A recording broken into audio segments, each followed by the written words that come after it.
President-elect Joe Biden and his transition team are getting straight to work, focusing today on what else? The worsening coronavirus pandemic. He has already released the names of several people on his COVID-19 advisory board. The virus is just one of several major national crises that the president-elect will inherit in his first term.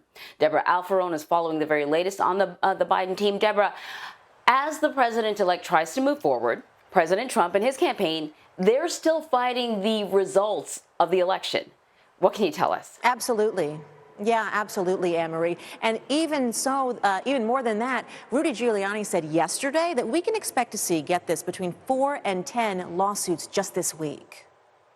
President-elect Joe Biden isn't wasting any time preparing for the White House. Our work begins with getting COVID under control. Today, Mr. Biden introduces his coronavirus task force. That plan will be built on bedrock science.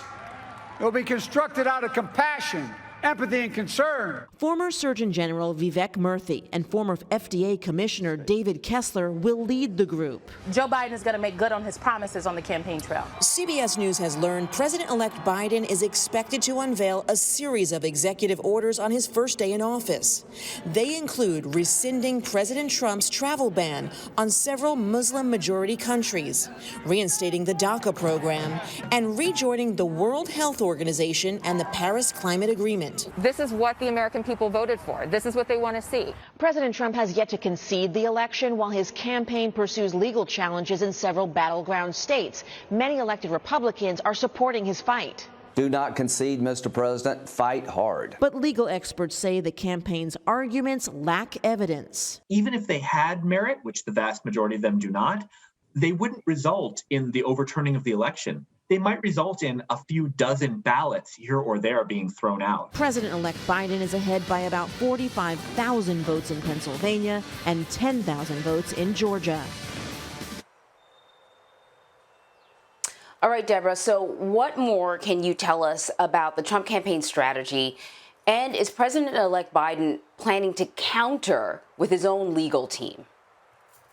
Well, he has his own legal team, Anne-Marie. The vice president, the former vice president, rather, and now president-elect, had this team going into the election knowing that he might need to rely on them. But at this point, we're hearing so much about what he's doing regarding the transition. Now, as far as President Trump and his campaign strategy, it's really all about recounts and litigation.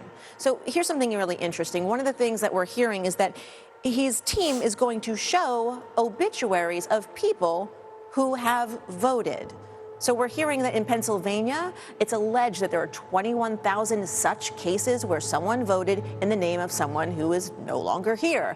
And even, now we don't know if that is actually true, if there is any evidence of that, but that's what they're alleging right now. And even if that was to be true, and let's say those 21,000 votes were all thrown out, still, Joe Biden would have 20,000 more votes, and he'd still be ahead in that situation. So it's interesting. We're going to have to just wait and see what happens with these legal challenges.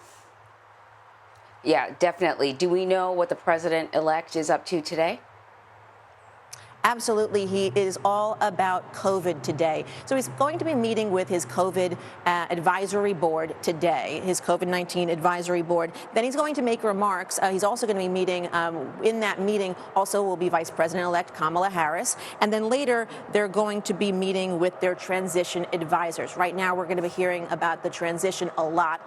Again, inauguration, 72 days away, so there's a lot of work to be done, and they could face some delays in getting things started, so certainly they're hitting the ground running today. Debra, we just got over one countdown. Now we got a whole other countdown that we got to keep track of. Thank you so much, Debra. I'm sorry, I take it back.